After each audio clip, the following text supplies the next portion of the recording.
धर्माचे पालन करणे पाखंड खंडन, हेचे आम्हा करणे काम, बीज वाढवावे नाम. तीक्ष्ण उत्तरे हाती घेऊनी बाण फिरे, हेचे आम्हा करणे काम, बीज वाढवावे नाम.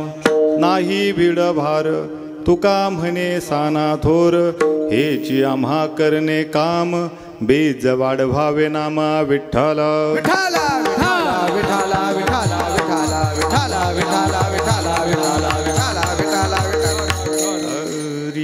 महायोगपीठे तटे भीमरथ्यं, वरं पुंडरीकाय दातु मुनीन्द्रे, समागत्य तिष्ठन्तमानन्दकन्दं, परब्रह्मलिङ्गं भजे. पांडुरंगा करू प्रथम नमन, पांडुरंगा करू प्रथम नमन, पांडुरंगा करू प्रथम नमन, पांडुरंगा करू प्रथम नमन. ओ दुसरे चरण संतांचिया, दुसरे चरण संतांचिया, ओ त्यांच्या कृपादाने कथेचा विस्तारू बाबाजी सद्गुरु दास तुका, बाबाजी सद्गुरु दास तुका, दास तुका, अरे दास तुका. पांडुरंगा करू प्रथम नमन, दुसरे चरण संताचिया, त्यांच्या कृपादाने कथेचा विस्तारू, बाबाजी सद्गुरु दास तुका. लोकाभिरामं रणरंगधीरं, राजीवनेत्रं रघुवंशनाथं, कारुण्यरूपं करुणाकरन्दं, श्रीरामचन्द्रं शरणं प्रपदे. मनोजवं मारुततुल्यवेगं जितेन्द्रियं बुद्धिमतां वरिष्ठं, वातात्मजं वानरयुतमुख्यं, श्रीरामदूतं शरणं प्रपद्ये. गंगा विशुद्धं नितपादस्पर्शं, सर्ववेष्टितं चुम्बितं पुण्यस्थानं, सराले स्थितं तं समाधिस्थमूर्ति, नमामि गंगा गिरियोगिराजं. तपोज्ञान वैराग्य भक्ति स्वरूपं, सदा अलंकृतं साधु संन्यास योगं, मुख्य यश वेदांत शास्त्रार्थ नीतिं, नमो नारायण गिरिजी ब्रह्मरूपं. रायगडी मंदिरे वसे माझा राया, चरणासी अर्पितो जन्म ही काया, ज्यांची ख्याती जोडली जगदीश्वराशी, प्रथम वंदितो तुम्हा शिवछत्रपती. सरस्वती माते द्यावी मज स्फूर्ती, येतो का कुळती तुझ लागी, आपुलिया बाळा सांभाळूनी घेशी, न करी फजिती जाना माझी. ओम नमो ज्ञानेश्वरा करुणा करा दयाळा, तुमचा अनुग्रह लादलो पावन झालो चराचरी. जयांची केली स्मरण होय सकळ विद्यांच्या अधिकरणतेची, वंदू श्रीचरण श्रीगुंचे ते नमस्कारून आता. धर्माचे पालन करणे पाखंड खंडन, हेची आम्हा करणे काम, बीज वाढवावे नामा. विठ्ठल विठ्ठल विठ्ठल विठ्ठल विठ्ठल विठ्ठल विठ्ठल विठ्ठल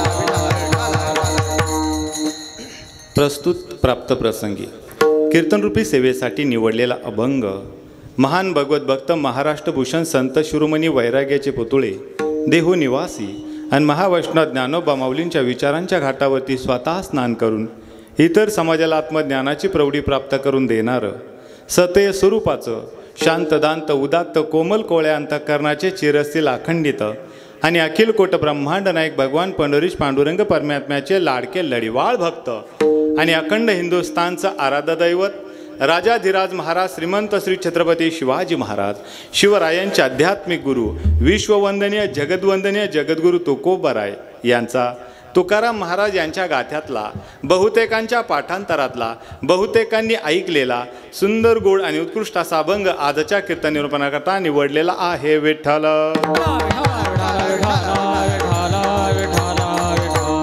अभंग जगद्गुरु तुकोबारायांचा आहे. अभंग 4 चरणाचा आहे.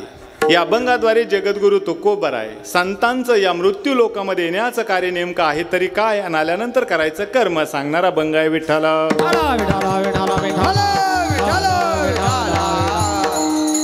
अभंगाचा भावार्थ लक्षपूर्वक ऐका माय बापानो, कारण यातच आपलं सर्व कीर्तन आहे. या अभंगाद्वारे जगद्गुरु तुकोबाराय धर्माचं पालन करायचं सांगतात. मग प्रश्न निर्माण होतो, धर्म म्हणजे नेमकं काय? शास्त्र संमतीनं आचरण करून केलेलं कर्म म्हणजे धर्म आहे. जो ज्याला धारण करतो तो त्याचा धर्म. हा वैष्णव ज्ञानोबा माऊलींच्या भाषेत सांगायचं म्हटलं तर येत वडील जे जे करती तया नाम धर्म ठेवी. त्या धर्माचं पालन करायचं आहे. हे करत असताना करणे पाखंड खंडन. पाखंडाचं खंडन करायचं आहे, त्याला मारायचं नाही. मारण्यासाठी तर भगवान परमात्मा हा प्रगट होत असतो. आयोनी संभवनो हे काही श्रमी नामयाचा स्वामी प्रगटला. घेऊन या चक्रगदा हाची धंदा करीतून भक्ता राखी पायापाशी दुर्जनासी संवाद. धर्म रक्षा बया अवतार घेसी आपुल्या पाळीसी भक्त आपुल्या पाळीसी. धर्मरक्षमाया अवतार घेसी आपुल्या पाळीसी भक्तजना. आपुल्या पाळीसी भक्तजना भक्तजना. धर्मरक्षावया अवतार घेसीन आपुल्या पाळीसी भक्तजना. पाखंडाचं खंडन या ठिकाणी करायचं तुकोबराय सांगतात. खऱ्या अर्थानं मारण्यासाठी तर भगवान परमात्मा हा प्रगट होत असतो. त्याला मारायचं नाही, त्याच्या विचारांचं खंडन करायचं आहे. कुणाच्या? पाखंड्याच्या. मग पाखंड म्हणजे नेमकं काय? पाखंड कुणाला म्हटला जातो? जो देवाला मानतो तो धार्मिक आहे. जो देवाला मानतो तो धार्मिक. जो देवाला मानत नाही तो अधर्मी आहे. पण एखादा मनुष्य देवाला मानतो, 10-12 माळी गळ्यात घालतो, खाजू येईल तिथं गंध लावतो, पण त्याचं अंतःकरण जर विषय वासनेनं भरलेला असेल तर असा कोण आहे? असा पाखंडी आहे. सोप्या भाषेत सांगायचं म्हटलं तर डोक्याला टिळा, गळ्यात माळा, दिसायला भोळान, खुलून पाहिलं तर पुरा काळा. का? त्याचा नेहमी दुसऱ्या वाईटावर डोळा. सोप्या भाषेत सांगू, रामकृष्ण हरी मारला खिसान निघाला घरी. असा कोण आहे? असा पाखंडी आहे. अशा पाखंड्यांच्या विचारांचं खंडन करायचं आहे. आणि हे करत असताना काय करायचं आहे? दुसरं तिसरं काहीच नाही मिलिंद महाराज. हेच करायचं. काय? हेची आम्हा करणे काम बीज वाढवावे ना. आणि मग साधकाने विचारलं, का हो तू कोबर आहे?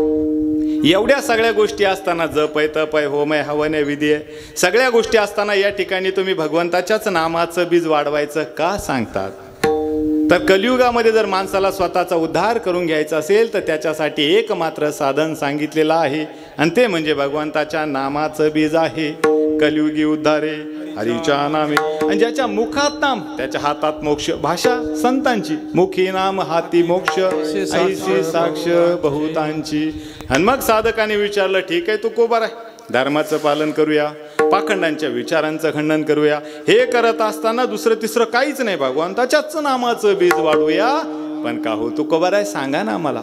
हे करत असताना जर कोणी आरोप केला, आक्षेप केला, प्रश्नांचा भडीमार केला तर मग तुकोबाराय सांगतात, आमच्याकडे शस्त्र आहे. पण शस्त्र कोणतं आहे? तलवार आमच्याकडे शस्त्र नाही, ढाल आमच्याकडे शस्त्र नाही, भाला आमच्याकडे शस्त्र नाही. त्यापेक्षाही टोकदार धारदार शब्द आहे शस्त्र आहे. ते म्हणजे आमचे शस्त्र आहे, आमचे शब्द आहे, शब्दरूपी शस्त्र आहे.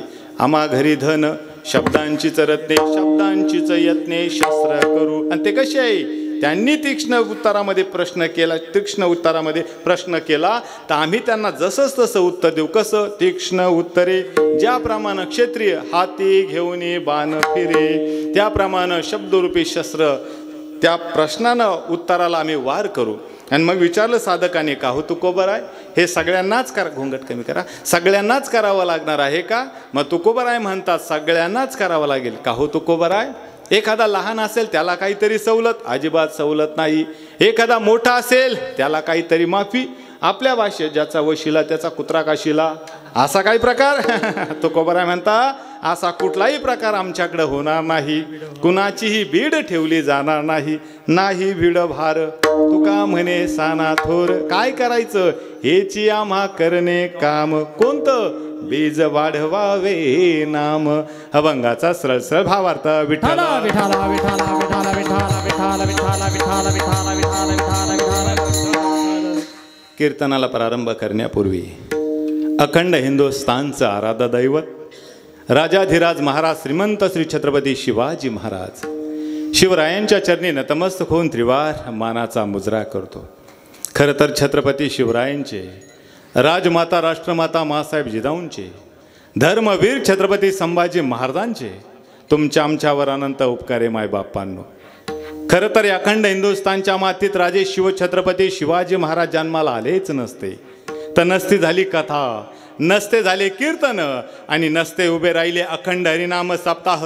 आणि छत्रपती संभाजीनगर जिल्ह्यातून वैजापूर तालुक्यातून डॉक्टर प्रवीण महाराज दुशिंग पाटील तुमच्या समोर कीर्तनाला उभे राहिलेच नसते. खरं तर भक्ती आणि शक्तीचा संगम या मातीत झाला, म्हणून खऱ्या अर्थानं वारकरी संप्रदायामध्ये जिवंत राहिला. अनंत उपकारे मायबापानो तुमच्या आमच्यावर छत्रपती शिवरायांचे. खरं तर अखंड हिंदुस्थानच्या मातीत राजे शिवछत्रपती शिवाजी महाराजांना आलायच नसते तर बाटल्या असत्या आमच्या या बहिणी. नसतं दिसलं कुंकू कपाळी, नसती दिसली घरात माय, गोठ्यात गाय आणि देवळावर कळस.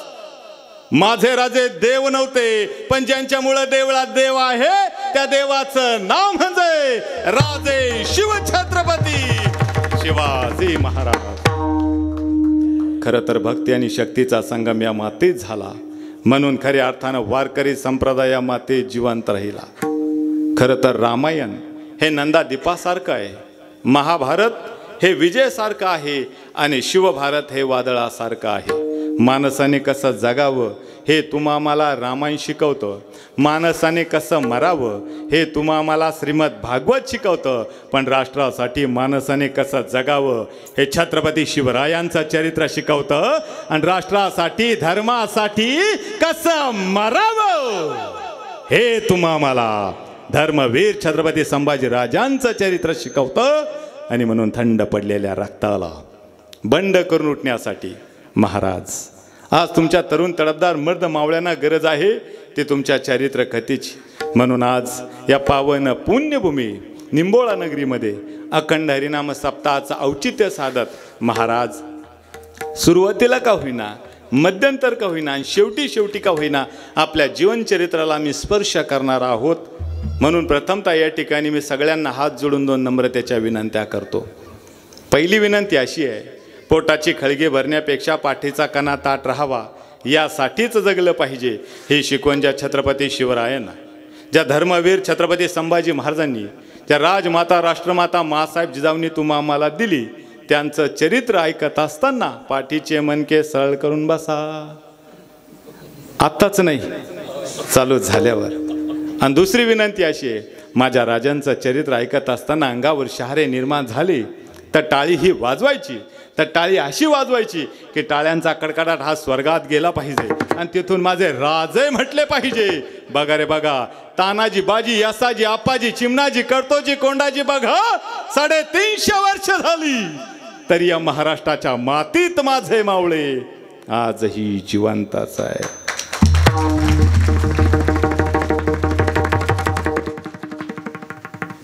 350 वर्ष झाली तरी या महाराष्ट्राच्या मातीत माझे मावळे आजही जिवंतच आहे.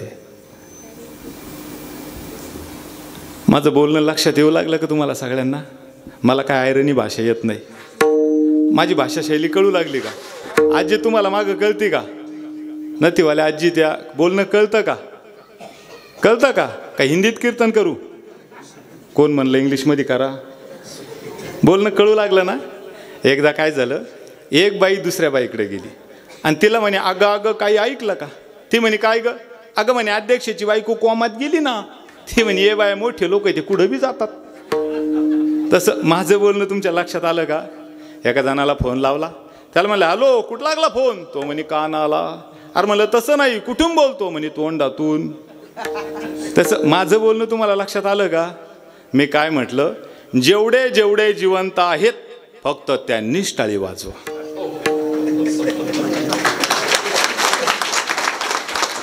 जास्त नाही महाराज, पण अजून सुद्धा 100-200 मेलेलेच आहे. महाराज दुर्दैव या महाराष्ट्राच्या मातीचं. माझ्या छत्रपती शिवाजी महाराजांनी या महाराष्ट्राच्या मातीत जन्माला यावं आणि माझ्या राजांच्या जीवनचरित्राचा अभ्यास करून परदेशी लोकांनी गुरिल्ला युद्ध तंत्राचा वापर करत जगावर महासत्ता होण्याचं स्वप्न बघावं आणि त्या महाराजांचं नाव घेतल्यानंतर टाळी वाजवायची सांगावी. फार मोठी शोकांतिका आहे. संपूर्ण कीर्तनात फक्त एकदाच आवाज द्यायचा, परत परत द्यायचा सांगणार नाही. आमच्या माईकवाल्या महाराजांनी नाही, आज माय माऊल्यानं मला तुमचा आवाज बघायचा आहे. हां, आणि महाराज आज इतिहास घडला बरं.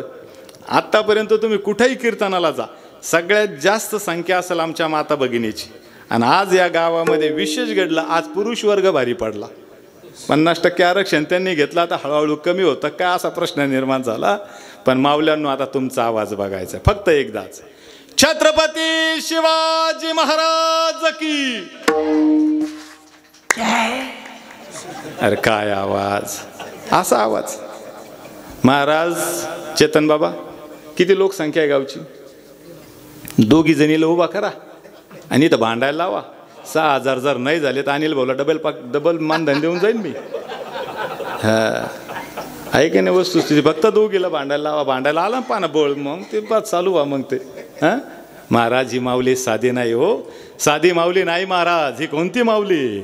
अहो ज्या ज्या वेळेस खऱ्या अर्थानं धर्माला संकट आली, ज्या ज्या वेळेस धर्मालावर संकट आली त्या त्या वेळेस केवळ इथली मनगटच नाही, इथल्या बांगड्या सुद्धा झुंजल्या. इतिहास आहे या मातीचा. ती ही माती आहे, साधी माती आहे. साधी माती नाही. कोणती माती? अरे मराठ्यांच्या रक्तानं लाल झालेली महाराष्ट्राची माती. अफजल पुढे झुकली नाही, तीच माझ्या शिवबाची छाती. याच माती धर्मवीर छत्रपती संभाजीराजांसारखा अरे वीर झाला खरा हिरा. अरे मरण ज्याच्या समशिरीवर तोच मर्द मराठा खरा, तोच मर्द मराठा खरा. त्या मातीत तुम्ही आम्ही जन्माला आलो. आवाज कसा निघायला हवा? करावरती हात आणि त्या मोठ्या प्रेमाने एकदा जय घोष ठेवा. मोबाईल बिबाईल सगळे बाजूला, करावरती हात. शुद्ध अंतःकरणानं कीर्तन श्रवण करायचं. द्या प्रेमानं जय घोष. प्रौढ प्रताप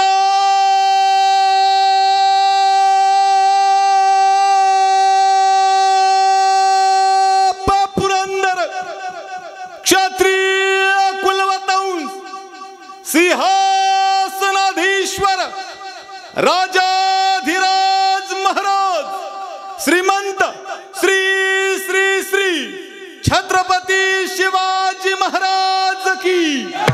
धर्मवीर छत्रपती संभाजी महाराज की. हर हर भारत माता की जय श्रीराम. विठ्ठल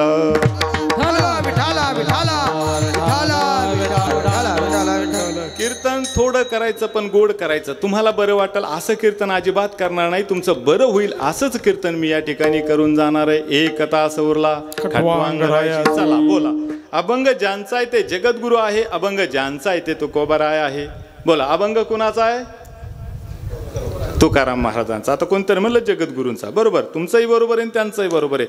मग एखाद्याला या ठिकाणी मधल्या माणसाला प्रश्न निर्माण होईल, महाराज अभंग जगद्गुरूंचा आहे की अभंग तुकोबारायांचा आहे? तर त्याचं उत्तर असं आहे, महाराज जे जगद्गुरू आहेत तेच तुकोबाराय आहे, जे तुकोबाराय आहेत तेच जगद्गुरू आहे. मग परत मधल्याला प्रश्न निर्माण होईल, मग महाराज असे आम जगाच्या पाठीवर जगद्गुरू आहेत तरी किती? प्रश्न निर्माण होईल महाराज. एखाद्याला हाही प्रश्न निर्माण होईल, ज्यांचा अभंग आहे ते तुकोबाराय, मग ते तुकोबाराय नेमका आहे तरी कोण? चला पहिल्या प्रश्नाची उकर करून दुसऱ्या प्रश्नाकडे वाटचाल करू. आता आम जगात तसं जर बघायला गेलं महाराज, शास्त्रीय दृष्ट्या आम जगाच्या पाठीवर जगद्गुरू आहेत 3. आता सध्याच्या काळात कोणी कोणाच्या नावापुढे जगद्गुरू पदवी लावून घ्यायला लागलं, तो भाग थोडासा वेगळा, ती गोष्ट वेगळी. पण शास्त्रीय दृष्ट्या जगाच्या पाठीवर जगद्गुरू आहेत 3. पहिले जगद्गुरू म्हणाल तर भगवान गोपाल कृष्ण. तुम्ही म्हणाल पुरावा वसुदेव सुतम देवम कंस चाणूरमर्दनम देवकी परमानंदम कृष्णम वंदे जगद्गुरु. दुसरे जगद्गुरू म्हणाल तर आद्य गुरु शंकराचार्य. तिसरे जगद्गुरू म्हणाल तर तुकोबाराय. तुम्ही म्हणाल पुरावा, कारण एखादं उदाहरण सिद्धांत दृष्टांत सांगत असताना महाराजांनी त्या गोष्टीचा द्यावा पुरावा. आणि नसेल महाराजांकडे पुरावा तर का नाही महाराज पुरावा? म्हणजे खड्डा घेऊन नाही, त्या गोष्टीचा का नाही पुरावा? मग पुरावा आहे काय? जगद्गुरु तुका अवतार नामयाचा संप्रदाय सकळांचा येथून या विठ्ठल.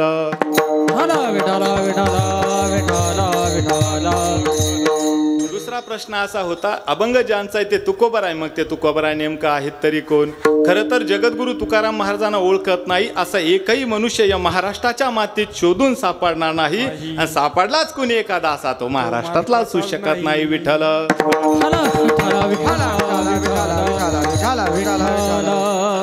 तरी थोडंसं पुढे जाऊन सांगू कोण तुकोबाराय. ऐका, खूप गोड आहे कोण तुकोबाराय. इंद्रायणीच्या तटावर उठलेलं भक्तीचं वादळ म्हणजे जगद्गुरु तुकोबाराय. मानवतेचा महान नंदादीप म्हणजे जगद्गुरु तुकोबाराय. ज्ञान भक्ती वैराग्य याचा त्रिवेणी संगम म्हणजे जगद्गुरु तुकोबाराय. प्रगल्भवादी बुद्धिमत्तेच्या बुद्धिमत्तेला न उमगलेलं कोडं म्हणजे जगद्गुरु तुकोबाराय. वारकरी संप्रदायाच्या महान वटवृक्षाला लागलेलं गोंडस फळ म्हणजे जगद्गुरु तुकोबाराय. या मृत्यू लोकातून सदेह वैकुंठ गमन करणारे एकमेव संत म्हणजे जगद्गुरु तुकोबाराय. आणि एवढंच नाही महाराज, जगाच्या पाठीवर सगळ्यात मोठी सगळ्यात पहिली कर्ज माफी करणारे एकमेव श्रीमंत संत म्हणजे जगद्गुरु तुकोबाराय. आणि ज्यांचं नाव ऐकलं की यमना सुद्धा चळा चळा. तुकाराम तुकाराम नाम घेता कापे यम, नाम घेता कापे यम, सदिन नाम घेता कापे यम. तुकाराम तुकाराम नाम घेता कापे यम, नाम घेता कापे यम. तुकाराम तुकाराम नाम घेता कापे यम, नाम घेता कापे यम, कापे यम. तुकाराम तुकाराम नाम घेता कापे यम, नाम घेता कापे यम, नाम घेता कापे यम, यम यम. तुकाराम तुकाराम नाम घेता कापेयम, धन्य तुकोबा समर्थ जेने केला हा पुरुषार्थ. कोणता पुरुषार्थ? धर्म अर्थ काम आणि मोक्ष. 4 पुरुषार्थावर माझ्या जगद्गुरु तुकोबारायांनी मात केली. एवढे विद्वान असणारे जगद्गुरु तुकोबाराय मग या ठिकाणी तुम्ही आम्हाला उपदेश करतात. खरं तर मायबापांनो, जगामध्ये प्रत्येक गोष्टीला काहीतरी कारण आहे. कारण नाही जगात अशी एकही गोष्ट घडत नाही. कर्म दिसतं त्यामागं काहीतरी कारण हे निश्चित असलं पाहिजे. मग जगद्गुरु तुकोबाराय या ठिकाणी तुम्ही आम्हाला उपदेश करतात. मग उपदेश करण्याचं नेमकं कारण आहे तरी काय? खरं तर ज्या काळात तुकोबारायांनी अभंगाची निर्मिती केली असावी त्या काळात धर्माचं पालन होत नव्हतं का? निश्चितच महाराज त्या काळामध्ये धर्माचं पालन होत नसावं. पुढं सांगतात करणे पाखंड खंडन. त्या काळात पाखंडी नव्हते का? पाखंडी निश्चित होते महाराज. म्हणून तर तुकोबारायांनी पाखंडांचं खंडन करायचं सांगितलं. जगात प्रत्येक गोष्टीला काहीतरी कारण आहे महाराज. तुम्ही आम्ही सर्वजण उपस्थित आहोत, काहीतरी कारण आहे. पण महाराज हे सामान्य कारण आहे. विशेष म्हणजे तुम्ही आम्ही मृत्यू लोकात आलो याला सुद्धा काहीतरी कारण आहे. खरं तर शास्त्रामध्ये अनेक प्रकारच्या दुर्लभ गोष्टी सांगितलेल्या आहेत. त्यामध्ये प्रामुख्यानं 3 गोष्टी दुर्लभ सांगितलेल्या आहेत. 1 मनुष्य जन्म मिळणं दुर्लभ आहे. 2 मुमुक्ष अवस्था प्राप्त होणं दुर्लभ आहे. आणि 3 संतांची संगत प्राप्त होणं त्याहून दुर्लभ आहे. शास्त्र सांगतं काय? दुर्लभ त्रयमे वेत्तेत देवानुग्रहितुकम मनुष्यत्वम मुमुक्षत्वम महापुरुष संशय. मनुष्य जन्म मिळणं दुर्लभ आहे. किती दुर्लभ आहे? सुभाषितकार फार सुंदर वर्णन करतात. पैसा गेला, पैसा परत मिळेल. 1 पत्नी केली, ती भोळी निघाली. संजू भाऊ दुसरी केली, नाही नाही बघा त्याची काही अडचण नाही, पण मला नाव घ्यायचं होतं तुमचं. तुम्ही असं दचकू नका ना, असं घाबरू काऊन लागले तुम्ही? काय ईडीची किती संपत्ती तुमची? काही नाही का? जसं ईडीच्या संपत्ती सारखं घाबरले तुम्ही. 1 पत्नी केली, ती भोळी निघाली. दुसरी केली, दुसरी पळून गेली. तिसरी सुद्धा म्हणजे मिळेल का नाही मिळणार? गॅरंटी पटला आपल्याला. हां, पण तुम्ही मान हलवीत होते. तुमचं नाव नंबर लिहून द्या मला दोघांचा, कारण सध्या 35 आहे प्रत्येक गावात. पण चला कीर्तनात मिळेल सुद्धा. पण एकदा की या देहातून निघून गेलो परत हा देह मिळणार नाही. सुभाषितकार वर्णन करतात काय? पुनर्वित्तम पुनर्मित्रम पुनर्भार्या पुनर्वही एतत् सर्व पुनर्लभ्यम न शरीरम पुन्हा पुन्हा. नरदेह दुर्लभ जाणार तुम्ही वासुदेव वासुदेव म्हणा. दुर्लभ जाणारे तुम्ही वासुदेव वासुदेव म्हणा. 7 वर्षाची गणना रे तुम्ही वासुदेव वासुदेव म्हणा. वर्षाची गणना रे तुम्ही वासुदेव वासुदेव म्हणा. त्यामध्ये दुःख यातना तुम्ही वासुदेव वासुदेव म्हणा. त्यामध्ये दुःख यातना रे तुम्ही वासुदेव वासुदेव म्हणा. तुम्ही आठवा मधुसूदना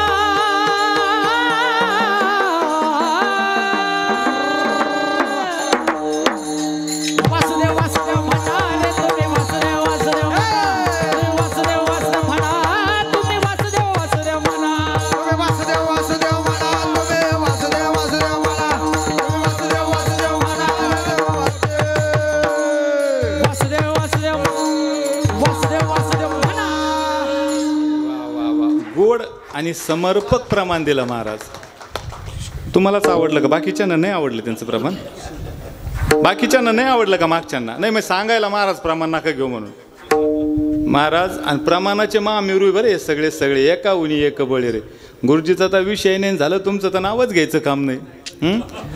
नाही महाराज, सोपी गोष्ट आहे. तुम्ही मी त्यांचं ऐकून म्हटलं नाही नाही, आनंद आहे महाराज. एकामेकाला मोठ सध्या महाराज समोरच्याला मोठं म्हणायला कोणी तयारच नाही. मी म्हणजे काय तशी गंमत झालेली आहे महाराज. पण तुम्हाला एक सांगू का, तुमचे प्रमाण म्हणजे पाचर आहे. पाचर माहिती का तुम्हाला? पाचर तुम्ही असं धरून आणल्यासारखं काऊन बसले बाबा? जरा मोकळं बसा ना. काही मला मागायचंय का तुमच्याकडे? काही झोळी बिळी फिरवायची? धरून आणल्यासारखं नका बसू ना, आहे की नाही बाबा? हां, पाचर माहिती का तुम्हाला? चला बोला, पाचर माहिती आहे का? पाचर. आता शेतामध्ये शेतकरी वक्कर हाकीत असतो. वक्कर हाकायला लागला, त्याला एक दांड करा. आता काय म्हणतात त्या दांडक्याला? रुमणं. काय म्हणत्या? आता रुमण्याला रुमणच माहिती नाही. रुमणं माहिती का? रुमण्याला नाही माहिती रुमणं. पण ते रुमणं हालायला लागलं. शहाणा माणूस आवाज देऊन सांगतो, अरे काय येड्यासारखा करतो ल्याका, पाचर ठोक. नेता बाबा खरंय का नाही नेता नाना? मग काय करतो शहाणा माणूस? एवढा गट्टा घेतो, वाकच घेतो, तिला व्यवस्थित ताशितो. एवढी पाचर तयार केली. बरोबर त्या वाखराजवळ जातो, रुमण्याला उलटी धरतो, ती पाकच तिथं टाकतो, वाकच घेतो, वरून टोला. हालन का महाराज? तुम्ही दिलेलं प्रमाण म्हणजे पाचर. त्याच्यावरून मला आठवलं, एकदा काय झालं, शिवरात्रीच्या दिवशी बरं का प्रवीण दादा, शिवरात्रीच्या दिवशी माझ्या चुलत भावाला कीर्तनाला घेऊन गेलो. त्याला म्हणलं, हे बघ पूर्वार्ध मी म्हणन, उत्तरार्ध तू म्हणायचा. तो म्हणे कसं? मी म्हणन आपुल्या हिता.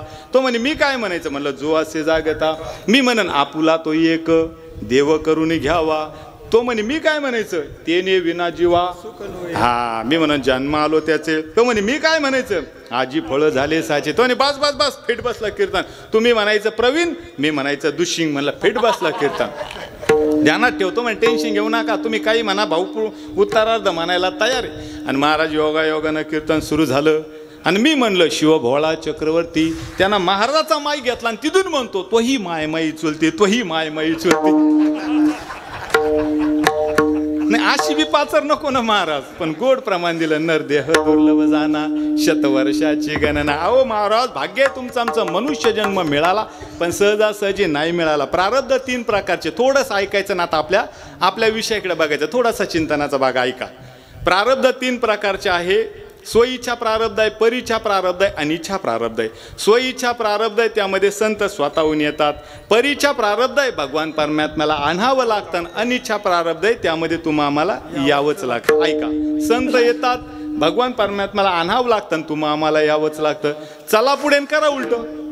जावं लागतं ते आपण, जात नाही ते संत. जाण्याचा प्रश्नच निर्माण होत नाही, तो भगवान परमात्मा. सोप्या भाषेत सांगतो, ऐका. थोडंसं जड वाटलं असेल, ऐका. मृत्यू लोकात सरळ सांगितले 3 जन्म. एक देवाचा जन्म, दुसरा संताचा जन्म, तिसरा तुमचा आमचा जन्म.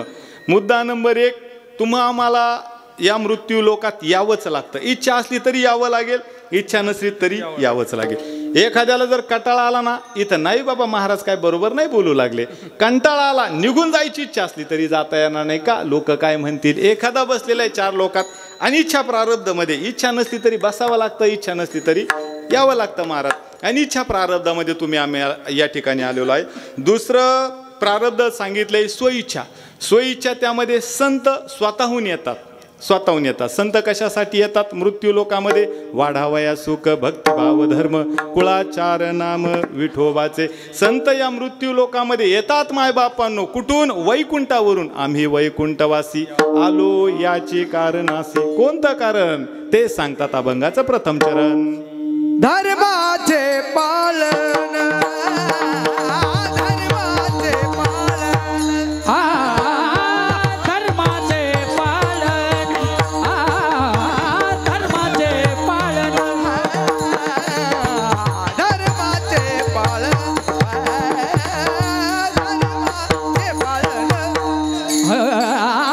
धर्माचे पालन, धर्माचे पालन. करण पाखंड खंड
धर्माचे पालन करणे पाखंड खंडन. मग प्रश्न निर्माण होतो, धर्म धर्म म्हणजे नेमकं काय? तर शास्त्र संमतीनं आचरण करून केलेलं कर्म म्हणजे धर्म आहे. जो ज्याला धारण करतो तो त्याचा धर्म.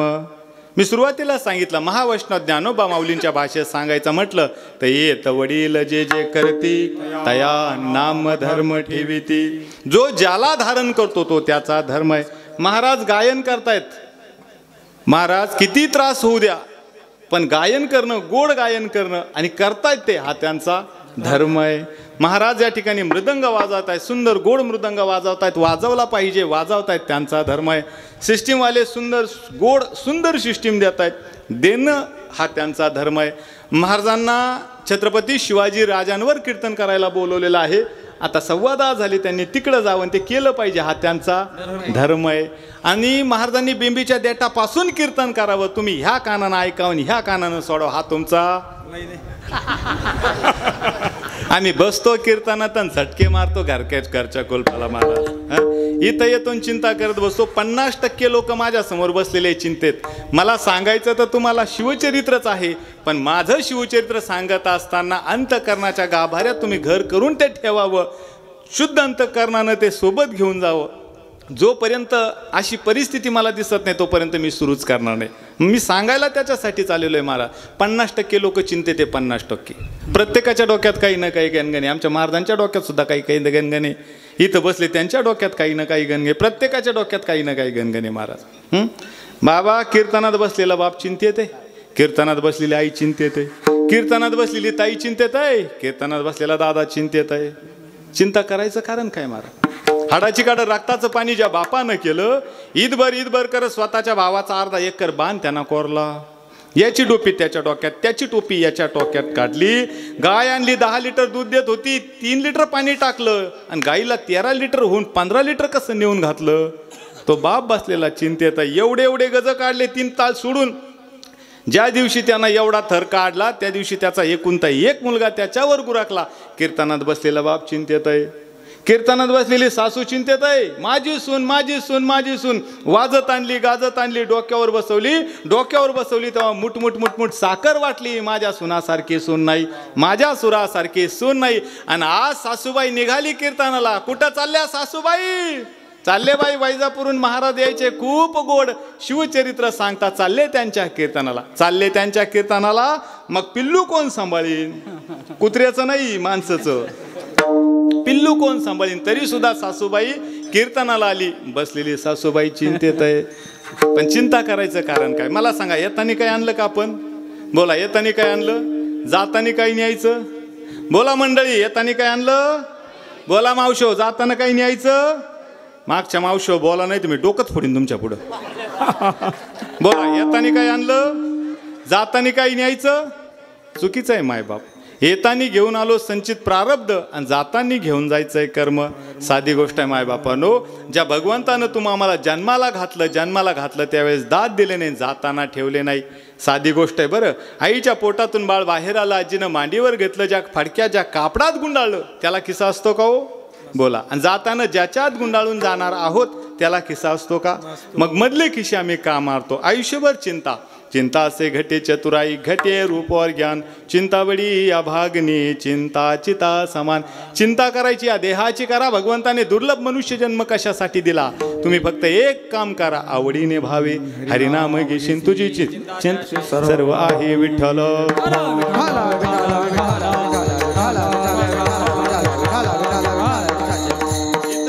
बापानो, शुद्ध अंतकरणानं भगवंताचं कीर्तन श्रवण करावं. जो आपला धर्म आहे त्या धर्माचं पालन करावं. तुकोबराय सांगतात धर्माचे पालन. पुन्हा त्याच प्रश्नावर येतो, ज्या काळात तुकोबरायने अभंगाची निर्मिती केली असावी त्या काळात धर्माचं पालन होत नव्हतं का?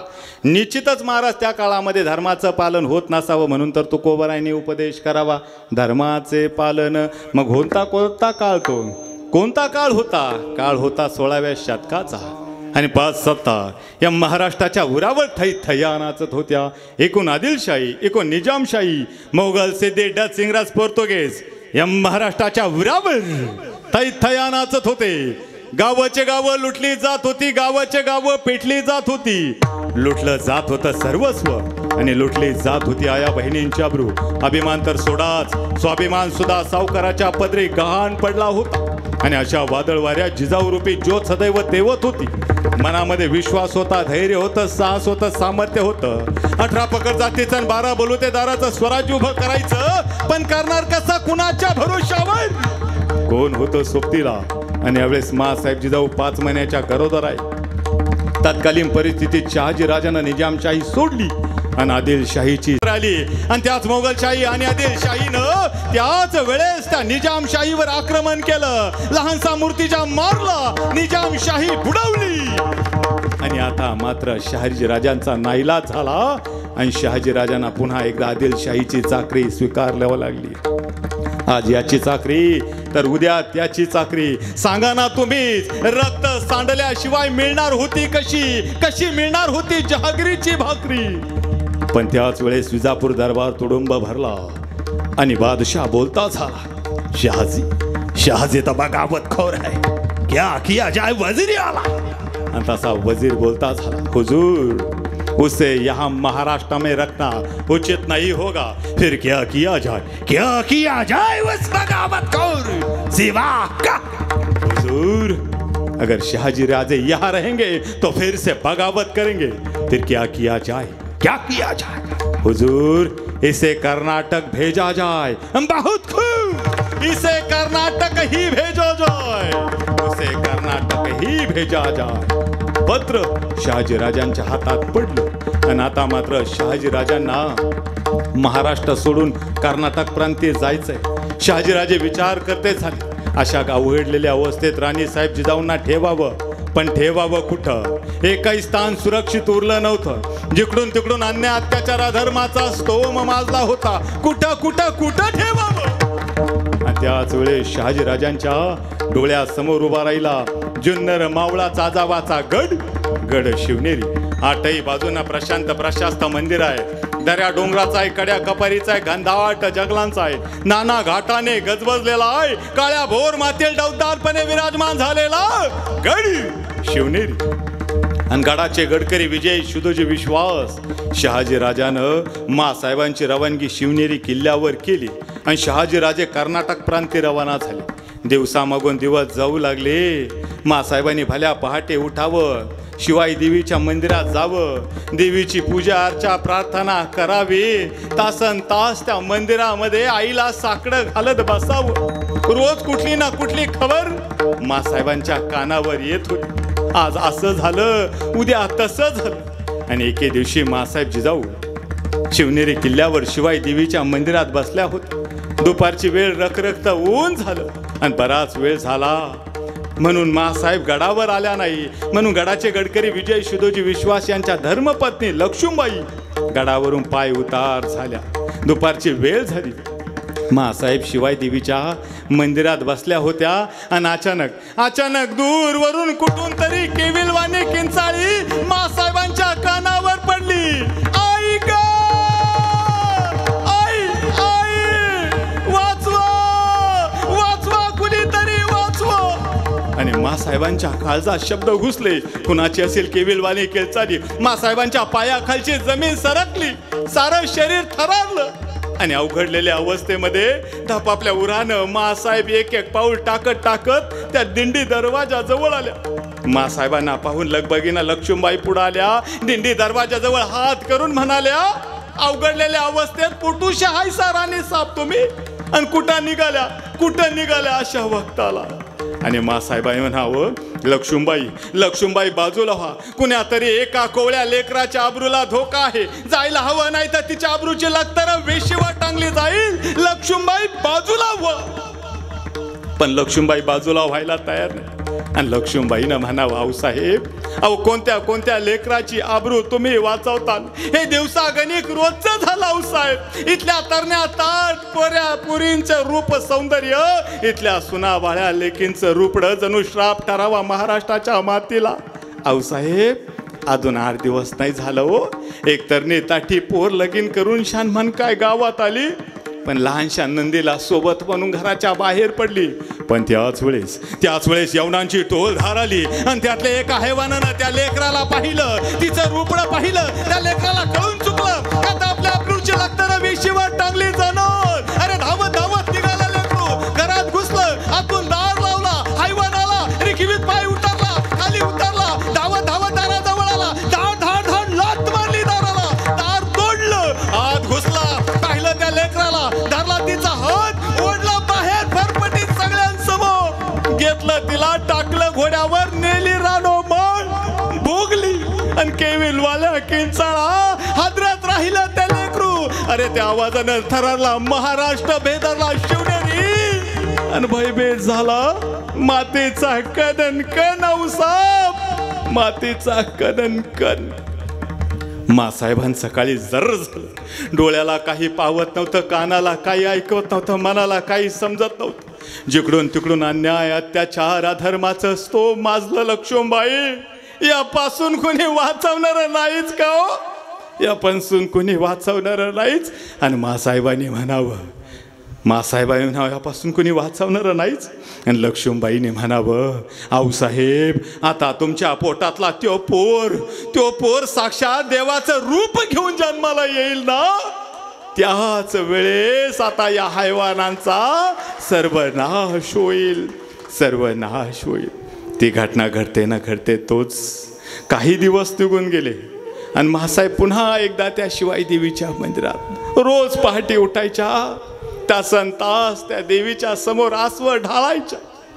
केव्हा येईल भगवंत, केव्हा घेशील तो अवतार. डोळ्यातून टप टप अश्रू ओघळत होते. आणि त्या दिवशी अचानक दुपारची वेळ झाली आणि अचानक एक हेर धावत आला. दूरवरून ओरडता झाला, दूरवरून ओरडला, मासाहेब मासाहेब मासाहेब. मासाहेबांच्या पायाखालची जमीन सरकली, सारं शरीर थरारलं. कुणाचा असेल आवाज, कोण असेल तो, कुणाचा असेल आवाज.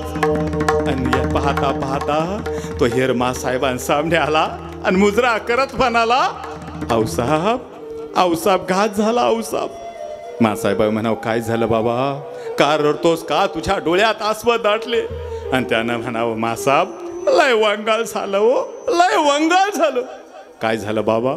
मासाहेब, माझ्याच्यानं सांगावल्या जायचं नाही, तुमच्यानं ऐकावल्या जायचं नाही, एवढं वंगाळ झालं.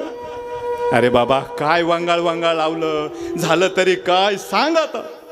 आणि त्यानं म्हणावं, मासाहेब माझ्याच्यानं नाही सांगावल्या जायचं, माझ्याच्यानं, माझ्यात तेवढी हिंमत आहे. आणि मासाहेबांनी म्हणावं, अरे लखोजीराव जाधवांसारख्या शूरवीरांची कन्या आहोत आम्ही. जाधवरावांचं रक्त सळसळतं आमच्या शरीरामध्ये. शहाजीराजांच्या शूरवीरांची धर्मपत्नी आहोत, झालं तरी काय सांग बाबा. आणि त्या हेरानं म्हणावं, मासाहेब तुमचं वडील. आणि मासाहेबांनी म्हणावं, आमच्या आबासाहेब, काय झालं आमच्या आबासाहेबांना, काय झालं सांग बाबा.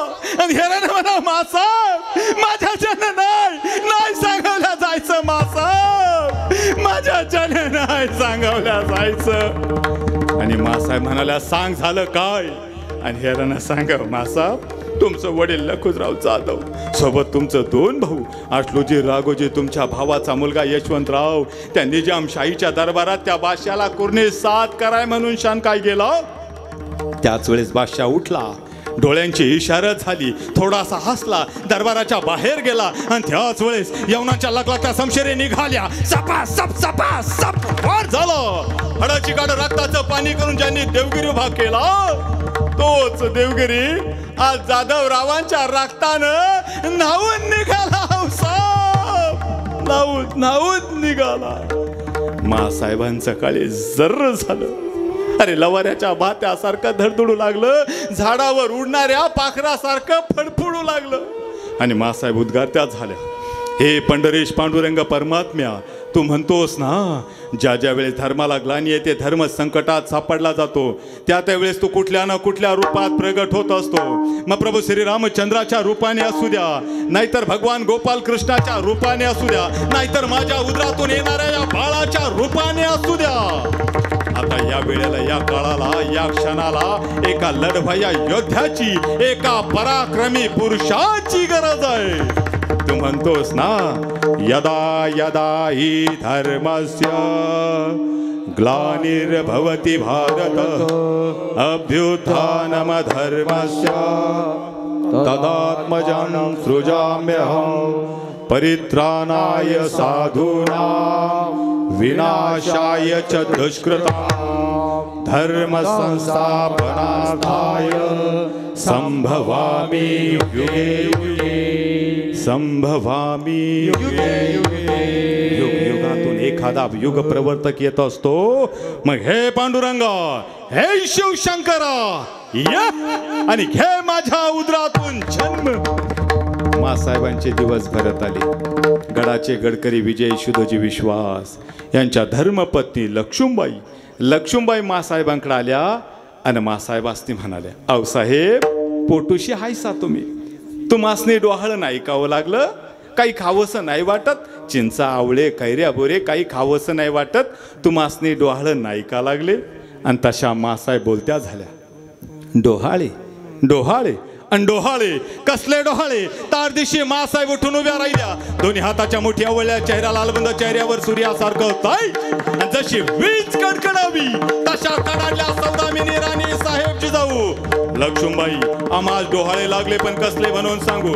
असं वाटतं लखलखती शमशेर घ्यावी, शमशेर ध्यान करावी, चिरटोप घ्यावा, परिधान करावा, चिलकत घालावं, वाघरावर बसावं, रिकिबीत पाय अटकावा आणि टाच मारून मांड ठोकावी त्या घोड्यावर जो माझ्या या बहिणीनं उचलून नेतो, त्याचं शिर धडा वेगळं करावं, खांडोळी खांडोळी खांडोळी करावी त्याची।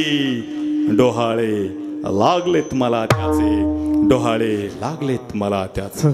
मासाहेब ताडदिशी उठल्या, शिवाय देवीकडे गेल्या, पदर पसरला, साकडं घातलं आणि नतमस्तक झाल्या त्या शिवाय देवीला उद्गारत्या झाल्या, हे अंबिकरण चंडिके, वरदायिनी वरदान दे, उन्मत्त हे सिंहासने, चिरफाड न्यामज पुत्र दे। हे आई शिवाय देवी, मला असा पुत्र दे जो शेतकऱ्यांचं राज्य निर्माण करील, कामकऱ्यांचं राज्य निर्माण करील, बहुजनांचं, 18 पकड जातीचं, 12 बलुतेदाराचं, सर्व धर्मियाचं स्वराज्य उभं करील, असा पुत्र मला तू दे। आणि जणू काही मासाहेबांचं गाऱ्हाणं त्या शिवाय देवीनं ऐकलं आणि दिवस उजाडला।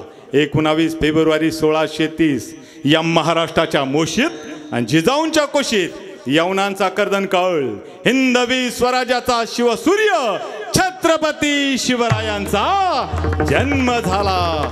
शिवाय देवी पावली आणि शिवाय देवीचा आशीर्वाद म्हणून नामकरण झालं शिवाजी। शिवाजी ही 3 अक्षर नाहीये। शी म्हणजे शिकावं कसं, वा म्हणजे वागावं कसं, आणि जी म्हणजे जिंकावं कसं। आयुष्यात किती मोठं संकट आलं तर त्या संकटात शिकावं काय, त्या संकटात वागावं कसं, आणि त्या संकटावर मात करून जीवन जिंकावं कसं, जगण्याचा मंत्र शिकवणारी 3 अक्षरी संजीवनी म्हणजे शिवाजी। लोककल्याणकारी रयतेचं राज्य स्थापून शिवकल्याणकारी राजे छत्रपती झाले, छत्रपती झाले। आशीर्वाद मार्गदर्शन जगद्गुरु तुकोबरायांचं, पण ही पुण्याई होती कुणाची? माझ्या जिजाऊची पुण्याई कशी आली व फळाला, माझ्या जिजाऊची पुण्याई कशी आली व फळाला,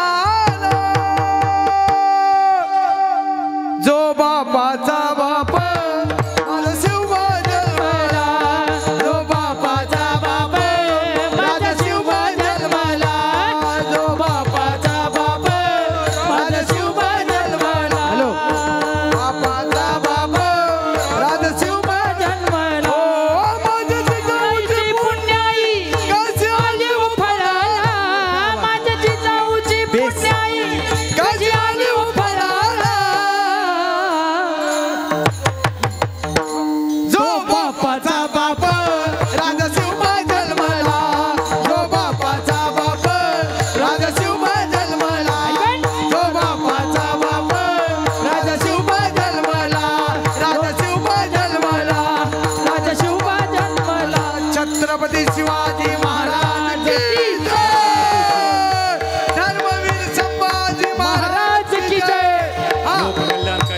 आज राज्य स्थापन शिवकल्याणकारी राजे छत्रपती झाले. आशीर्वाद आशीर्वाद आणि मार्गदर्शन जगद्गुरु तुकोबरायांचं होतं. खरं तर राजे छत्रपती 14 वर्षाचे झाले त्यावेळेस लोहगावमध्ये कासोट्याच्या मंदिरात आले आणि जगद्गुरु तुकोबरायांचं अभंगवाणी सुरू झाली. आणि माझ्या जगद्गुरु तुकोबरायांनी लोहगावमध्ये कासोट्याच्या मंदिरात माझ्या राजांना उपदेश करावा. राजे, अन्याय अत्याचार अधर्माचा स्तोम माजला असताना, आया बहिणींच्या अब्रूची लखतर विशीवर टांगली जात असताना, बेस धर्म संकटात सापडला असताना त्याविरुद्ध बंड करणं, लढाई करणं हे कर्म तुमचा, हा धर्म तुमचा. राजे, राजे एक लक्षात ठेवा, आमच्या हातात पवित्र विणा, आमच्या मस्तकी गोपीचंदनाचा टिळा, आमच्या गळ्यात पवित्र तुळशीची माळा आणि मुखात विठ्ठल नामाचा चाळा राहावा असं तुम्हाला वाटत असेल तर राजे तुमच्या हातात तलवारी हवीच. आम्ही भक्तीच्या मार्गे जनकल्याण साधू, तुम्ही शक्तीच्या मार्गे जनकल्याण साधा. मार्ग वेगवेगळे पण दिशा ध्येय एकच, लोक माणसांचं कल्याण. राजे तुम्हाला काय करायचंय? लोक माणसाच्या डोक्यावर सुखाचं छत्र ठेवायचंय. राजे तुम्हाला छत्रपती व्हायचंय. तत्कालीन परिस्थितीत राजे झाले, बादशाह झाले, सुलतान झाले, आलमगीर झाले, पण छत्रपती फक्त एकच, माझे राजे शिवछत्रपती शिवाजी महाराज आणि माझ्या जगद्गुरु तुकोबरायांनी लोहगावमध्ये कासोट्याच्या मंदिरात राजे छत्रपती 14 वर्षाचे होते त्यावेळेस छत्रपती ही पदवी बहाल केली आणि माझ्या तुकोबरायांच्या मुखातून शब्द म्हटले, शिव तुझे नाम ठेविले पवित्र, छत्रपती सूत्र विश्वाचे गे. राजे तुम्हाला काय करायचंय? राजे तुम्हाला धर्माचं पालन करायचंय. नुसतं धर्माचं पालन नाही करणे पाखंड, करणे पाखंड, करणे पाखंड, खंडन करणे पाखंड. हरि धर्माचे पालन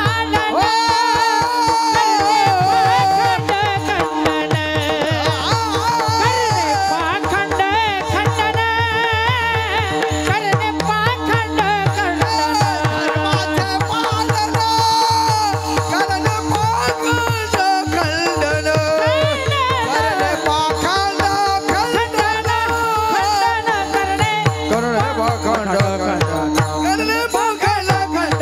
करणे पाखंड, धर्माचे पालन करणे पाखंड खंडन. महाराज या संतांनी या महाराष्ट्रात क्रांती केली. कुणाला कुणाची जात विचारली नाही, कुणाला कुणाचा धर्म विचारला नाही, कुणाला कुणाचा पंथ विचारला नाही. सगळ्या जाती धर्मातल्या लोकांना एकत्र केलं आणि त्या पंढरीच्या वाळवंटामध्ये विठ्ठल नामाची शाळा भरवली. मायबापांनो किती क्रांती या संतांनी केली, किती क्रांती केली. मायबापांनो एक सांगू, आज खऱ्या अर्थानं आम्ही गावात यावं, लोकांनी आम्हाला देवासारखं पूजावं. महाराज काय दिलं आम्ही, काय दिलं सांगा ना? फक्त 2 नाम राम कृष्ण हरी माऊली, 2 नाम रोज संध्याकाळी खायला गुलाबजाम. कधी विचार केला या संत मांदियाळीचा? कधी समजून घेतलं या संत मांदियाळीला? सांगू किती अनंत उपकार आहे या संत मांदियाळीची. मायबापांनो माणसात बसलेल्या माणसाला माणसातून उठवायचं काम जर कुणी केलं असेल तर माणसाने केलेलं आहे. काय म्हटलं? माणसात बसलेल्या माणसाला माणसातून उठवायचं काम जर कुणी केलं असेल तर माणसाने केलेलं आहे. आणि माणसातून उठलेल्या माणसाला पुन्हा एकदा माणसात बसवायचं काम जर कुणी केलं असेल तर आमच्या वारकरी संप्रदायानं त्या संत मांदियाळीनं केलेलं आहे, त्या संत मांदियाळीनं केलेलं आहे. मायबापानं खरं तर तुम्हाला आम्हाला हा मनुष्य जन्म मिळाला त्याला म्हणतो आदी, त्याला आपण हा संसार प्रपंच जोडला त्याला म्हणतो व्याधी. आणि खऱ्या अर्थानं त्याला तो संसार प्रपंच मुळाबाळाने फुलवला, फळवला, बहरवला त्याला म्हणतो उपाधी. आणि या शुद्ध खऱ्या अर्थानं या सगळ्या गोष्टीतून शुद्ध अंतःकरणानं भगवंताचं नामस्मरण करणं याला म्हणतात समाधी. या अवस्थेला खऱ्या अर्थानं संत पोचलेले असतात. मायबापांनो या संतांनी खऱ्या अर्थानं तुम्हा आम्हाला एकच धर्म शिकवला. कोणता? खरा तो एकची धर्म जगाला प्रेम पावे. खरा तो एकची धर्म जगाला प्रेम धर्म शिकवला माय बापानो. माणसाने माणसाशी माणसासारखं वागणं हा जगात झाला जगातला सगळ्यात मोठा धर्म. हा धर्म खऱ्या अर्थानं संतांनी शिकवला. पण माय बापानो, माणसावर माणसानं प्रेम करणं यात काय नाही बोले हो. पण कुण्याही जीवाचा न घडो मत्सर. संत या मृत्यू लोकात येतात कशासाठी? अरे बुडणाऱ्या लोकांनाचा कळवळा खऱ्या अर्थानं. हे बुडत आहे जन सचिन येतो कळवळा. बुडत आहे जन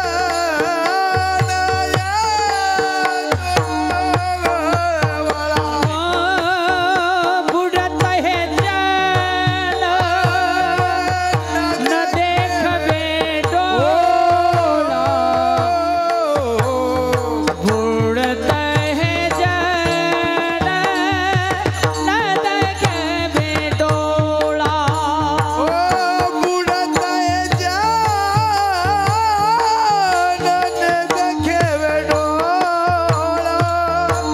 बुडत आहे जन देखेवे डोळा. बुडत है जन न देखवे डोला. बुडत है जन न देखवे डोला.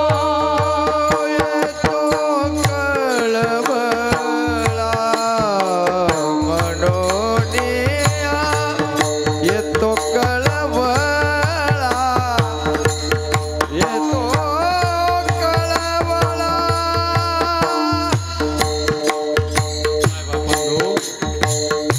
बुडत हे जन न देखवे डोळा, येतो कळवळा म्हणून. ओ एकदा रामकृष्ण परमहंस पवित्र गंगेच्या तीरावर स्नानासाठी गेले. कडक करा. एकदा रामकृष्ण परमहंस त्या पवित्र गंगेच्या तीरावर स्नानासाठी गेले. रामकृष्ण परमहंसाचं स्नान आटोपलं. आणि रामकृष्ण परमहंस पायरीवर आले. सहज रामकृष्ण परमहंसाचं लक्ष त्या पायरीवर गेलं. आणि पायरीवर असणाऱ्या त्या विंचवाला पाहिलं. हळूहळू विंचू सरकत सरकत सरकत आला आणि टप्प दिशी पाण्यात पडला.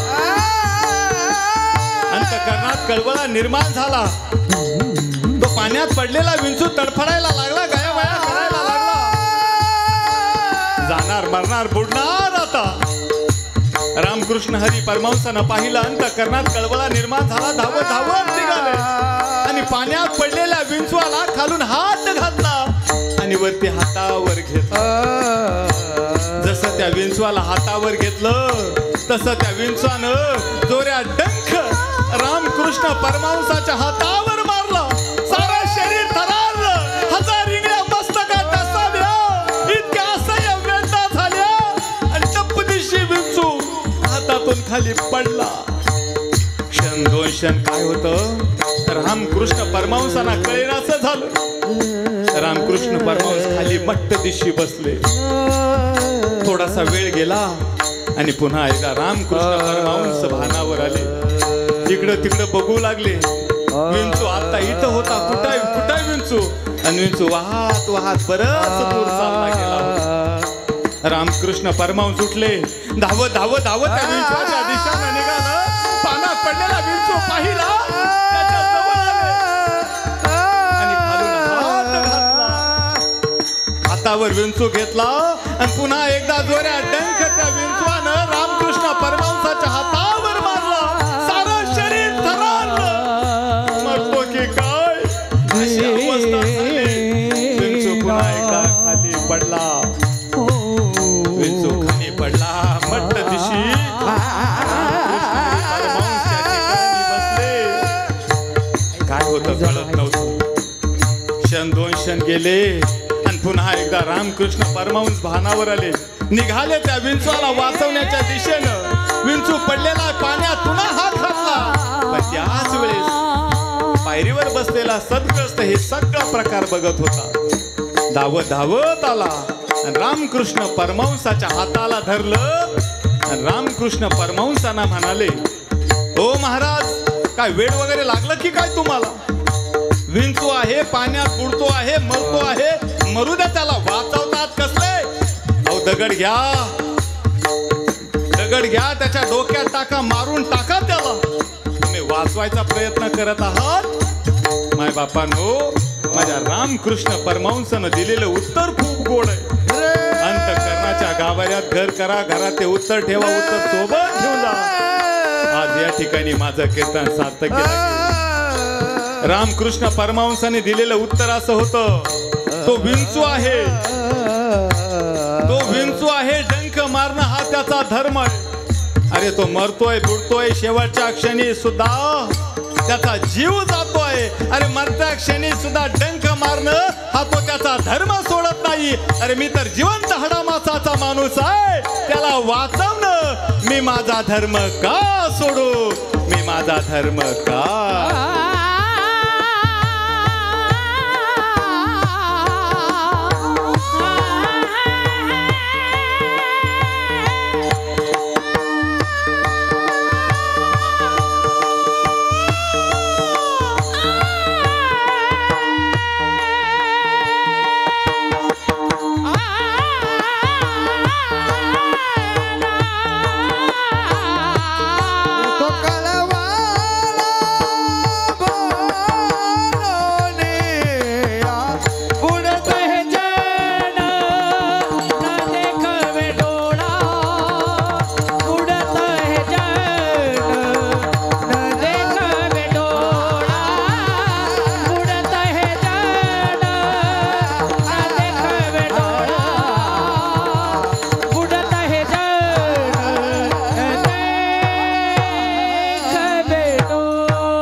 धर्म खऱ्या अर्थानं त्या संतांनी आम्हाला शिकवला. मायबापनो, हा साधूचा धर्म.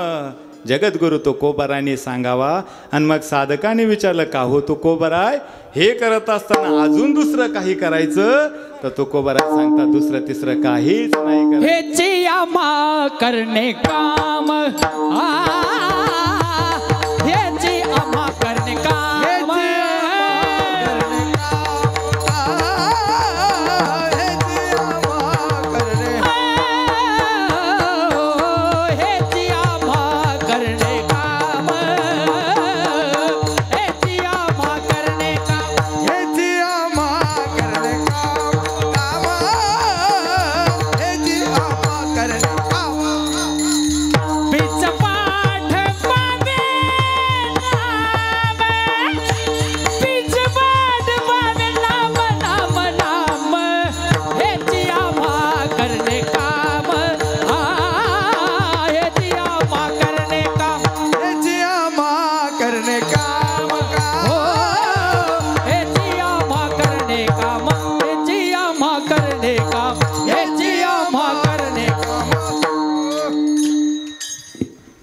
धर्माचे पालन करणे पाखंड खंडन, हेची आम्हा करणे काम, बीज वाढवावे नाम. आणि मग साधकाने विचारलं, का हो तुकोबाराय, धर्माचं पालन करताय, पाखंडांचं खंडन करताय, हे करत असताना काय करायचं? तर भगवंताच्या नामाचं बीज वाढवायचं. कोणी आरोप केला, आक्षेप केला तर मग तुकोबारायांनी सांगावं, आमच्याकडं शस्त्र आहे. कसं शस्त्र आहे? तीक्ष्ण उत्तरे, टोकदार धारदार बाणासारखा आहे. जो धर्माच्या आडकाठी येईल त्याला जसंच तसं उत्तर देण्यासाठी आम्ही बांधील असू. अरे उत्तर कसं असावं? तीक्ष्ण उत्तर असावं, शब्दरूपी शस्त्र असावं. आणि ते शब्दरूपी शस्त्र माझे राजे संभाजी फेकत होते आणि औरंगजेबाच्या डोळ्यामध्ये सुळासारखे घुसत होते. औरंगजेबाच्या दरबारात म्हणजे छत्रपती संभाजीराजे ताटमानेने उभे विचारत होता. औरंगजेब प्रश्नावर प्रश्न कडक करा आणि उत्तर तीक्ष्ण उत्तरामध्ये म्हणजे छत्रपती संभाजीराजे देत होते. काय प्रसंग असेल महाराज. धर्मवीर छत्रपती संभाजीराजांचा बलिदान माज चालू आहे म्हणून थोडंसं माझ्या राजांवर बोलून जाणार आहे आणि बरोबर वेळेत मी या ठिकाणी थांबणार आहे. काय असेल प्रसंग? तख्ताकुला घातलेले, रक्ताळलेले, साखळ दंडात जखडवलेले छत्रपती संभाजी महाराज ताट मानेने आले औरंगजेबाच्या दरबारात. आणि दरबारात आल्या आल्या तख्तासीन झालेला शहनशाह हिंदुस्थान आलमगीर गाझी औरंगजेब मग पाहत राहिला निखार विखार नजरेनं आणि आश्चर्यचकित होऊन विचारता झाला, क्यों रियासत खान, क्या संबा संबा कहते हैं यही है संभाजी? आणि उसळला लावा, कडाडला छावा. औरंगजेब संबा नहीं, छत्रपती संभाजी महाराज बोल. हा हा हा, छत्रपती संभाजी महाराज बोल. सरदेशी शमशेर चालले गेले, सपासप वार झाला. रक्ताची चिळकांडी यातनेचा कल्लोळ उफाळा गेला आणि मुकर्रम बोलता झाला. जबान को लगाम दे, जबान को लगाम दे काफिर. जानता है किसके सामने खड़ा है तू? शहंशाह हिंदुस्तान आलमगीर औरंगजेब के सामने. तसा तख्तासीन झालेला औरंगजेब बोलता झाला, संभा झुक जा हमारे सामने, कर कदंबों से, कर कुर्निश, कर कुर्निसा. आणि कडाडले माझे राजे छत्रपती संभाजी राजे. अरे हट, कसला कुर्निसा, कसली कदंबोसी. उठ तू तुझ्या तख्तावरून, ये नतमस्तक हो आमच्या समोर गुडघे टेकून. कर मुजरा मास वाकून, कर कुर्निश, कर कुर्निसात. याद रख औरंगजेब, मराठ्यांचे छत्रपती उभे तुझ्या दरबारात. मराठ्यांचे छत्रपती उभे तुझ्या दरबारात. कस दिशी टोचले गेले भाले आणि माझ्या राजांच्या शरीरातून उघळलं लाल बुंद रक्त. आणि तख्तासीन झालेला शहंशाह हिंदुस्तान मोहिद्दीन मुझफ्फर मोहम्मद आलमगीर औरंगजेब पाहत राहिला आणि बोलता झाला, रुको मुकर्रम, अभी नाही. अनास ते कदम आपल्या तख्तावरून उठला. कडक एक एक एक कडक एक एक पाऊल टाकत टाकत मराठ्यांचे छत्रपती संभाजी राजांजवळ आला. रताळलेले संभाजी राजे निहाळले आणि बघत राहिला. अरे कसला धैर्य, कसला शौर्य, कसला साहस, कसला अभिमान, कसला स्वाभिमान पाहत राहिला. नजर स्थिरावली डोळ्यावर आणि बोलता झाला, जानते हो मुकर्रम, 9 साल का था तब आया था अपने वालिद के साथ हमारे आगरा में. तब हमने पूछा था इसे, क्यों रे संभा, तुझे हमारा डर नहीं लगता? तो सच कहा था, तो सच कहा था काफिर ने. औरंगजेब, हमें किसी का डर नहीं लगता, लेकिन हमारे वजह से सबको डर लगता है. सच कहा था काफिर ने. 9 साल तक कभी ठंडक की सांस नहीं लेने दी. 9 साल तक कभी ठंडक की सांस नहीं लेने दी. 9 साल तक कभी चैन से सोने नहीं दिया. लेकिन अब नहीं, अब नहीं. पहली गलती करी हमारे बादशाह ने, जो इसके वालिद को यहाँ से जिंदा जाने दिया. दूसरी गलती करी हमने, जो उस काफिर शिवा को आगरा के कैद से जाने दिया. लेकिन अब नहीं, अब नहीं. अब आया है ऊंट पहाड़ के नीचे. अब नहीं जिंदा जा पाएगा ये काफिर हमारे गिरफ्त से. रहमदिल है अल्लाह तू.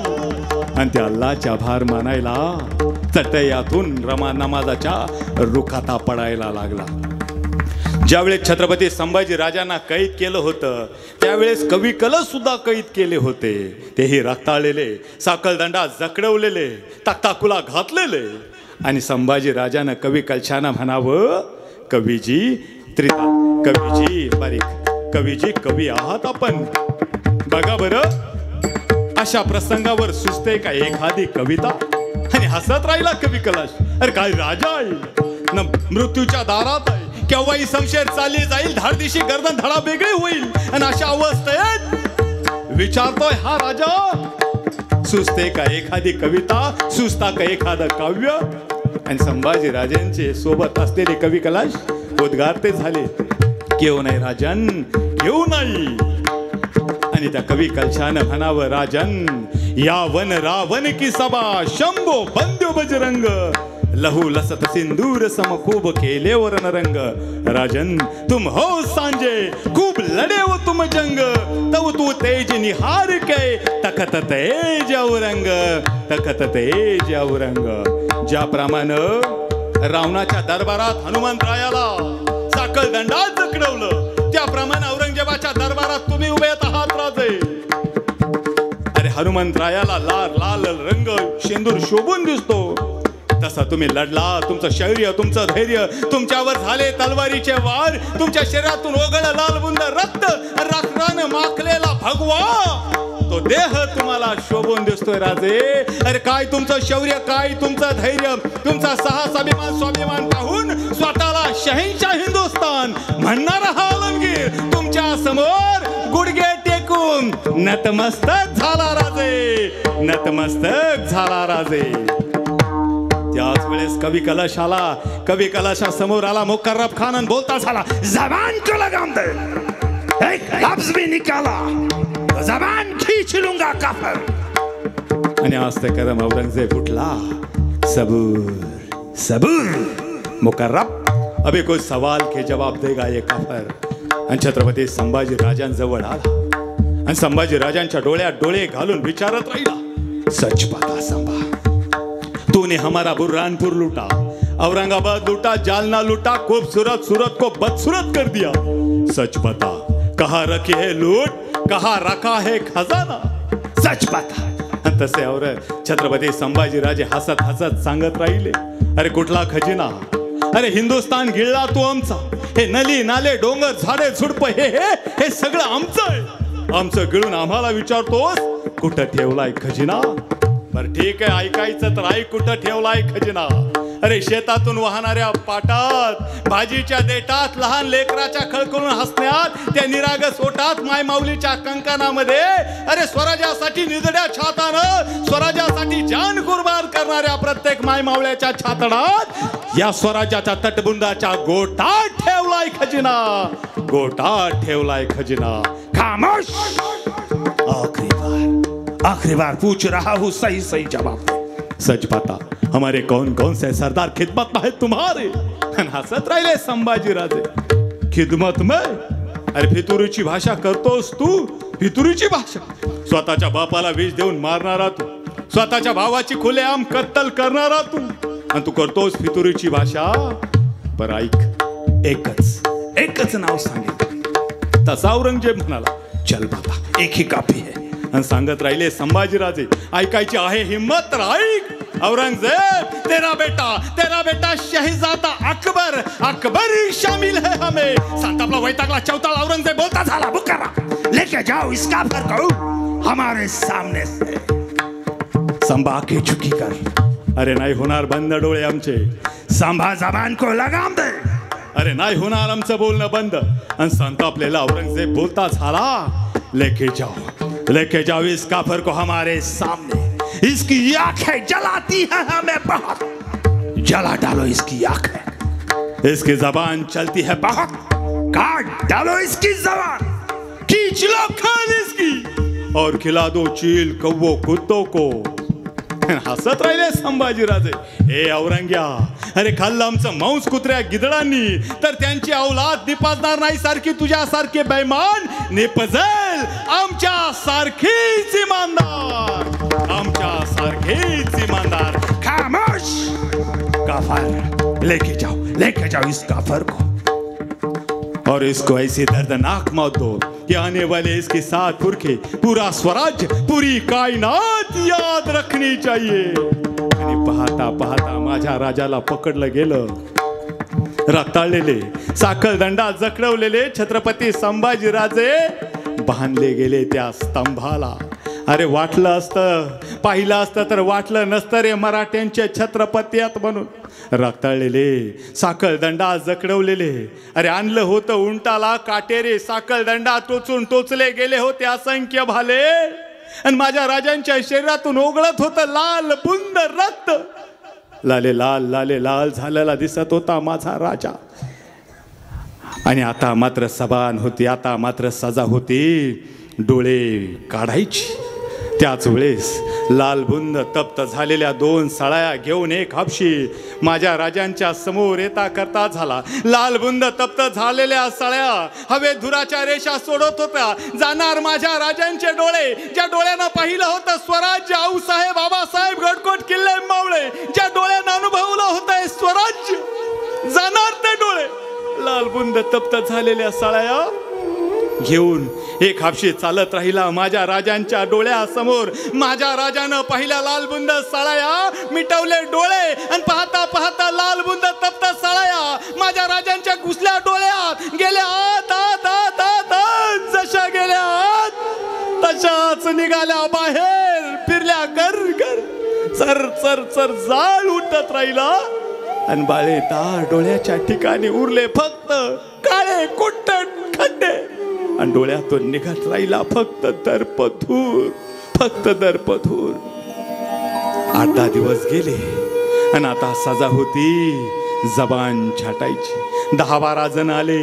माझ्या राजांना पकडलं, खाली पाडलं, मुंडक्यावर हातापायावर पाय दिलं, पोटावर उभे राहिले आणि माझ्या राजांचा जबडा जबडा उघडायचा प्रयत्न करू लागले. पण उघडेल कसा जबडा, अरे उघडेल कसा जबडा, सिंहाच्या जबड्यात घालून हत मोजीनं जात ही आमची औकात सांगणाऱ्या माझ्या संभाजी राजांचा उघडेल कसा जबडा. पण एकानं घेतलं शिस, ओतलं कानात, घेतला गण, मारला दण आणि मस्तकातून रक्ताचा पन्हळ ओघळला.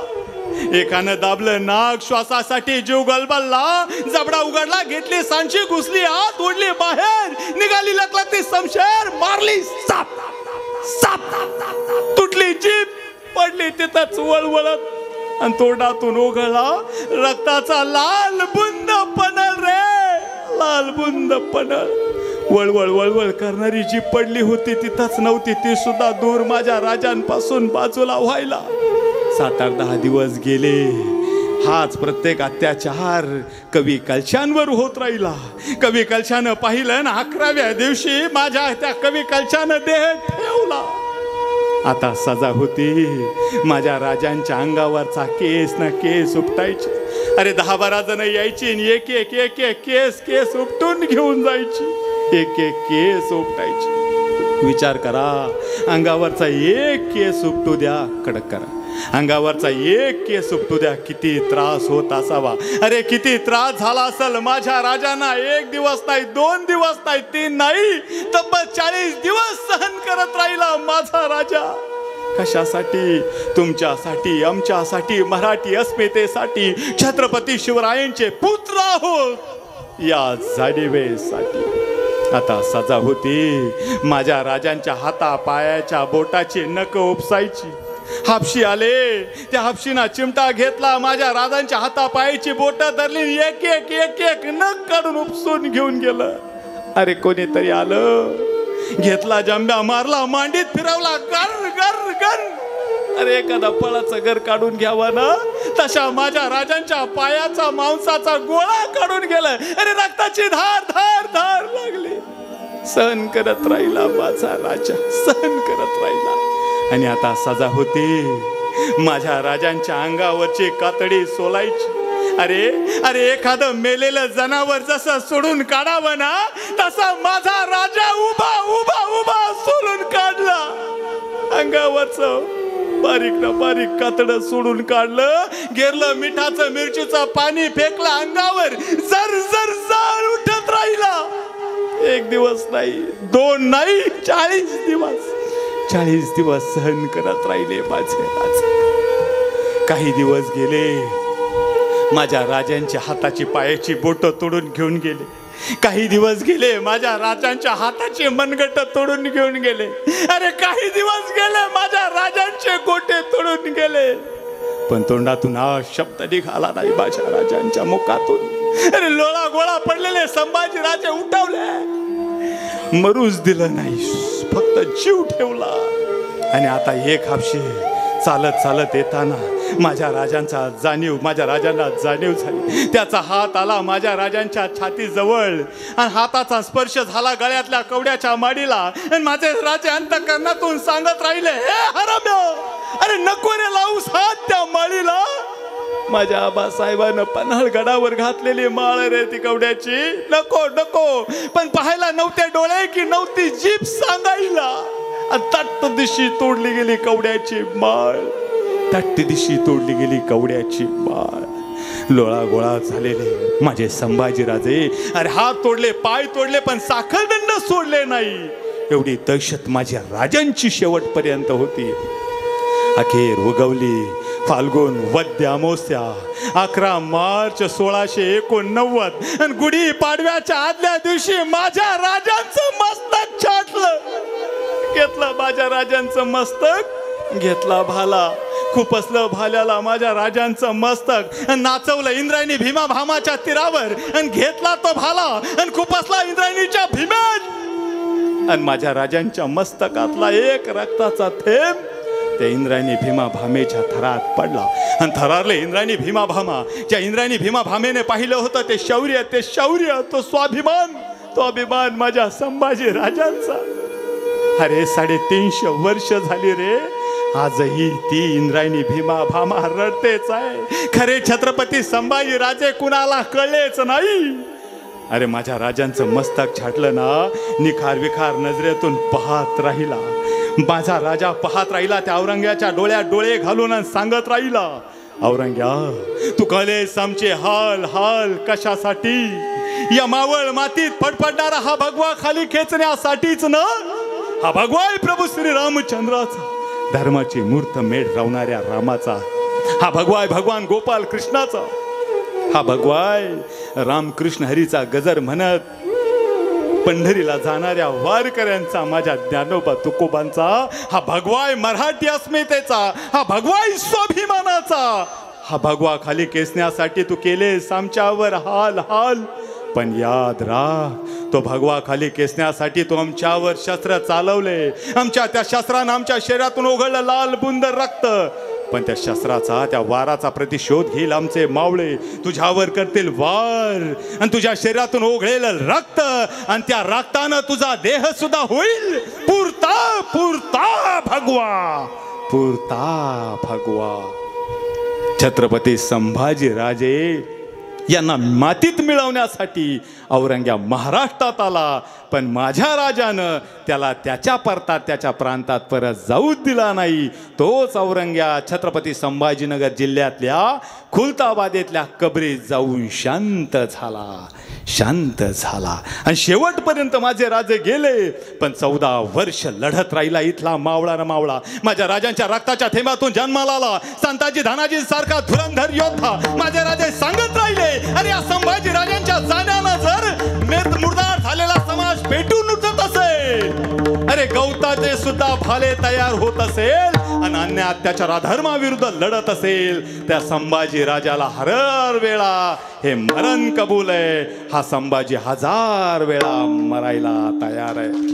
कळाला औरंगजेब आणि म्हणत राहिला शेवटपर्यंत, सचमुच छावा है छावा शेर का, सचमुच छावा है छावा शेर का. हमने आंखें निकाली इसकी, लेकिन नहीं झुकी इसकी आंखें हमारे सामने. हमने आंखें निकाली इसकी, लेकिन अंधे तो हम हो गए. हमने काट डाली इसकी जबान, हमने काट डाली इसकी जबान, लेकिन उस जबान से नहीं मांगे रहम के 2 लफ्ज. हमने काट डाले इसकी जबान, लेकिन जबान होते हुए भी तो बेजुबान हम हो गए. हमने खींच डाली इसकी खाल, लेकिन खाल होते हुए भी तो बेबदन तो हम हो गए. हमने काट डाले इसके हाथ, लेकिन नहीं फैलाए इसने रहम के हाथ हमारे सामने. अरे हमने काट डाले इसके हाथ, लेकिन हाथ होते हुए भी तो अपाहिज हम हो गए. हमने काट डाले इसके पैर, लेकिन नहीं टेके उठने घुटने हमारे सामने. हमने काट डाले इसके पैर, लेकिन घुटनों के बल तो हम आ गए. हमने काट डाला इसका सर, नहीं पहनने दिया स्वराज का मुकुट इसके माथे पर, लेकिन मुकुट नहीं खिमाउस होते हुए भी तो अरे बेताश तो हम हो गए. या अल्लाह होंगे कामयाब कभी, या फिर ऐसे ही लोटना खाली हात दिले. हयातपणी माझ्या संभाजी राजानं त्या औरंग्याचं स्वप्न कधी पुरंच होऊ दिलं नाही, पुरंच होऊ दिलं नाही. अरे कसे होते माझे संभाजी राजे, रुद्राचा अवतार वाघाचा ठसा, रुद्राचा अवतार वाघाचा ठसा. विचारा त्या सह्याद्रीला माझा शंभू राजा होता तरी कसा. अरे देश धर्म पर मिटने वाला शेर शिवा का छावा था, महापराक्रमी परम प्रतापी एक ही शंभू राजा था, एक ही शंभू राजा था. विठोबा रघुमाई, जय विठोबा रघुमाई.